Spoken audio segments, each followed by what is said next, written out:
Nos acompaña a esta hora Jenny Andrade, ella es especialista en delitos financieros y antilavado de dinero. Jenny, ¿cómo está? Muy buenas tardes, gracias por atendernos. Entiendo que está usted viviendo en Panamá. Gracias, Gisela, gracias por la entrevista. No, yo vivo aquí en Guayaquil. Ah, vive en Guayaquil. Estoy con algunos proyectos en Panamá, sí. Estaba justo pero yo leyendo. Estoy viviendo en Guayaquil, así que qué bueno de estar con ustedes acá. Justamente, Jenny, le preguntaba eso porque entiendo que usted trabaja con la Embajada de Estados Unidos en Panamá y capacita autoridades de Panamá, de ese país, en estos temas de lavados de activos, ¿no? Bueno, no es que trabaje directamente, estamos en un proyecto para el gobierno panameño, directamente a través de la embajada, que ellos están patrocinando este proyecto en mejores prácticas respecto al combate al crimen organizado y al blanqueo de capitales. Es un proyecto de capacitación con la firma ACAMS, que es la que certifica a los especialistas en prevención del lavado de activos a nivel mundial. Justamente, doctora, en este programa están participando. Quería dejar claro su experiencia en el tema, claro, por la situación que estamos viviendo en el país, para un poco adentrarnos en lo que nos está pasando, porque quería con esto que la gente sepa la expertise que usted tiene sobre este tema tan importante, ¿no? Quería que nos cuente respecto a lo que acabamos de escuchar sobre la situación actual de corrupción, el caso específico de Petroecuador. Según los elementos que se conoce de este proceso, ¿cree usted, con su experiencia, doctora, que estamos al frente de un nuevo caso de corrupción y lavado de activos a través de testaferrismo? Es inminente. Lo que está pasando actualmente en el Ecuador no es algo nuevo. Es la corrupción, es el soborno, es el testaferrismo, es la mala práctica y el mal control de las autoridades que intervienen en este ámbito, en donde por un lado se desvanecen glosas en la Contraloría, por otro lado se adjudican contratos en CERCOP, que son contratos previamente establecidos y acordados con sobreprecios, y obviamente el sobreprecio ¿a dónde va? Está destinado a pagar coimas, a pagar a los políticos corruptos de turno. Entonces, ¿qué hay que hacer? Y ahí me voy a referir al proyecto que se está haciendo en Panamá, un trabajo interinstitucional en donde las entidades, las autoridades que tienen que ver con este delito de una vez por todas puedan cortar de raíz con este evento. La superintendencia de bancos, porque por dónde se manejan los flujos de efectivo, la superintendencia de compañías, cómo es que se crearon estas empresas, no solamente con el caso del fiscal, todas las empresas de soborno del caso Salcedo, la CERCOP, que es la entidad en donde se contrata y adjudican los contratos, la unidad de análisis financiero que tuvo que haber detectado movimientos ilícitos, el servicio de rentas internas con la declaración patrimonial. Entonces, este es un trabajo en conjunto, Justamente, doctora, ¿cree usted que son nuestras leyes las suficientes para cortar estos casos de corrupción que, como usted dice, pues no son nuevos en el país?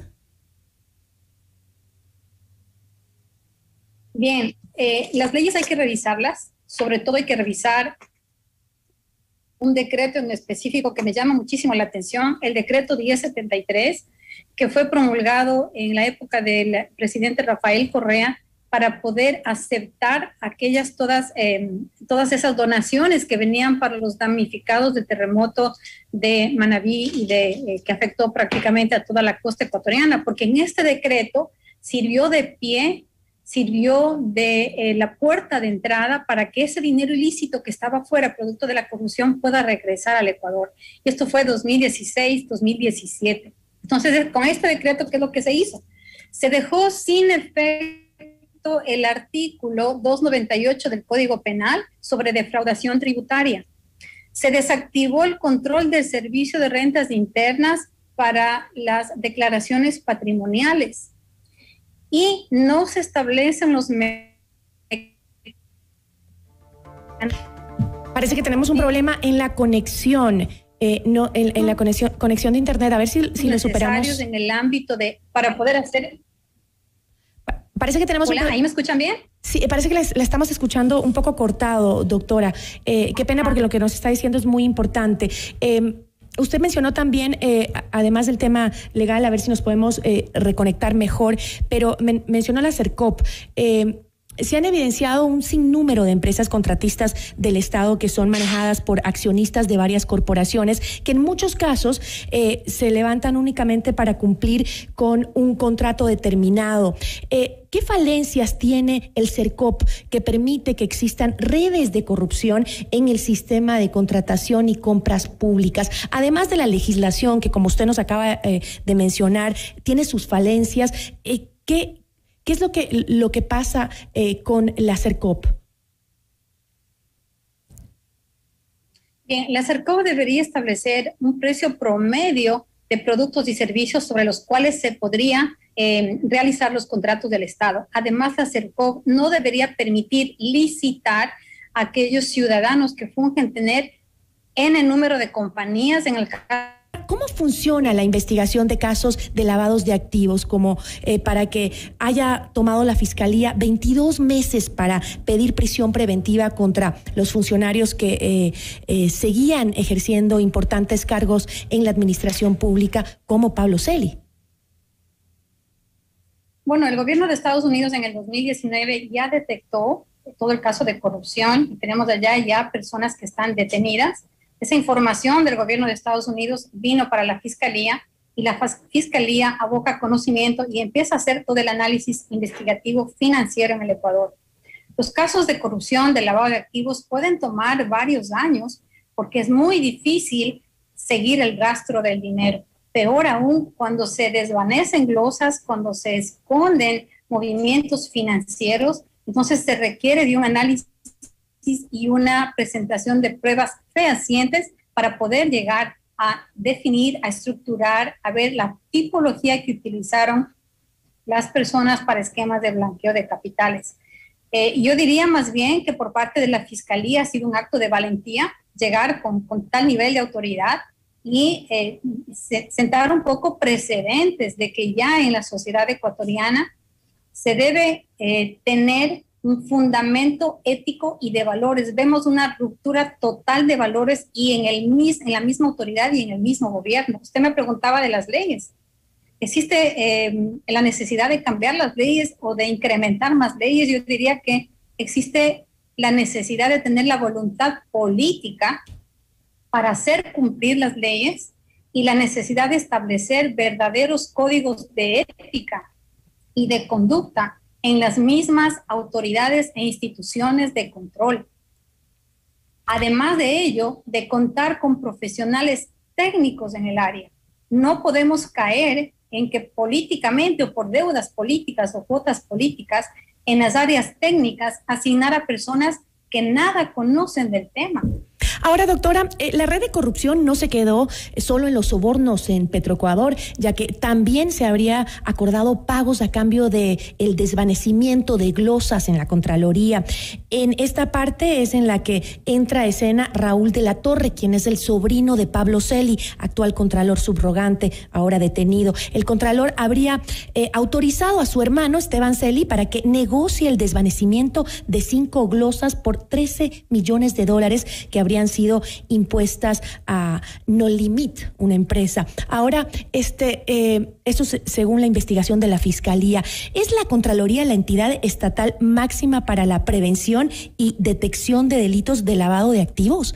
¿Está preparada? ¿Está bien?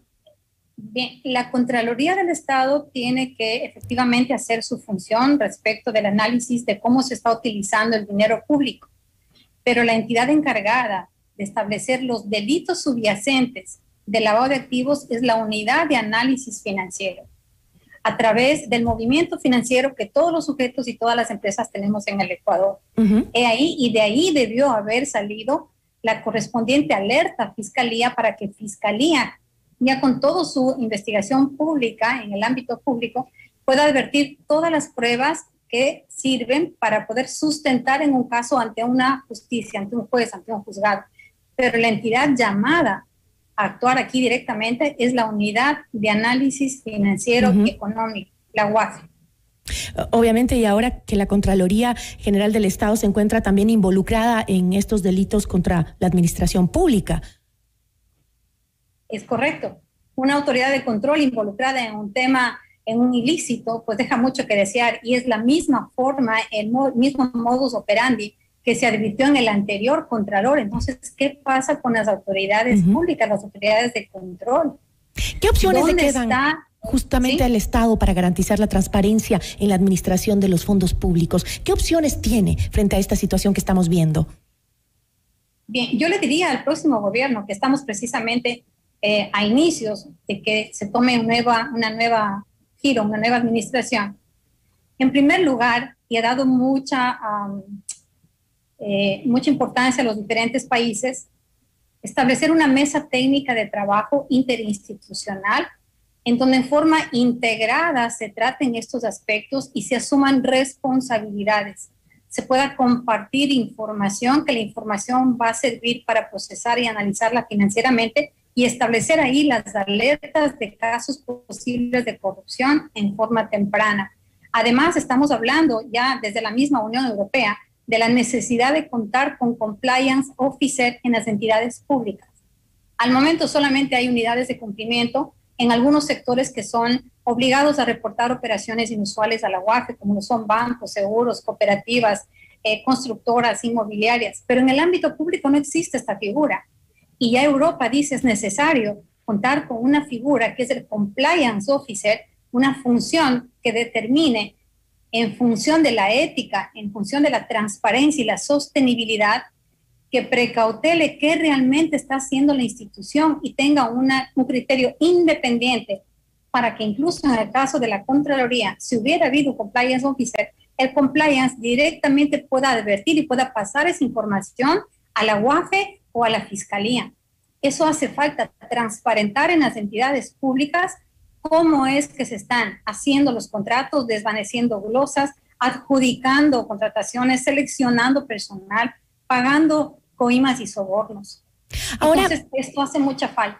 Ahora, esto que hemos visto en el Ecuador no es nuevo, no es nuevo en la región. Hemos escuchado casos similares en otros países de pago de sobornos por contrataciones con empresas privadas, pagos del Estado y con su experiencia, doctora, en otros casos a nivel internacional, ¿cómo está Ecuador en esa situación? ¿Cómo ve a Ecuador en este tema de los delitos financieros, el lavado de dinero y esta relación entre la corrupción dentro del Estado y las empresas privadas? Bien, la verdad, como ecuatoriana, como conocedora de este ámbito, tengo 20 años trabajando en la prevención del lavado de activos.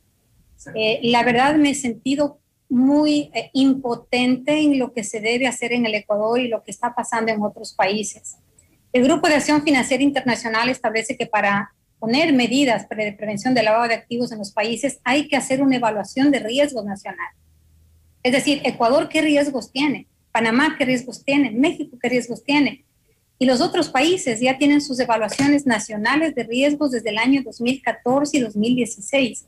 Estamos en el 2021 y lastimosamente Ecuador no tiene este análisis de evaluación de riesgos de lavado de activos en el país. Es penoso decirlo. ¿No la ha tenido nunca o no la tiene desde hace cuántos años? No existe el documento. Y este es un documento que sirve de guía, de norte, para todos los sujetos obligados y para todo el sistema financiero y no financiero. Porque determinando los riesgos en el país se puede determinar los controles para evitar que el crimen organizado aproveche esas vulnerabilidades e ingrese recursos ilícitos. Entonces, ¿qué impotencia siento? Porque voy a otros países, estoy trabajando con diferentes instituciones, veo el accionar, veo la preocupación en este ámbito, ahora mismo con este proyecto en Panamá, en donde están todos, Procuraduría, Policía, Superintendencias, están en el Ministerio Público, están todos reunidos en una mesa viendo qué se debe mejorar, qué se debe hacer. Y aquí en el Ecuador ni siquiera tenemos la evaluación nacional de riesgos. Entonces, técnicamente, nos hemos quedado atrasados, nos hemos quedado muy por detrás de lo que ya otras economías están haciendo. Y es oportuno. Ahora es muy oportuno empezar con estas nuevas ideas, empezar a hacer bien las cosas. ¿Por qué? Porque la sociedad nos va a pedir que rindamos cuenta y nosotros debemos ser capaces de decirles a nuestros hijos a nuestra sociedad. ¿Qué es lo que hicimos y qué es lo que dejamos de hacer cuando debíamos hacerlo? Con eso me quedo, doctora. Muchísimas gracias. Esperemos que el nuevo gobierno entre con fuerza para trabajar en contra de la corrupción que tanto daño nos ha hecho en los últimos años aquí en el Ecuador. Muchísimas gracias. Gracias también, Gisela. Una buena tarde, saludos a todos y esperemos que el Ecuador tenga mejores días. Claro que sí. Muchísimas gracias. Agradecemos a la doctora Jenny Andrade, especialista en delitos financieros y antilavado de dinero.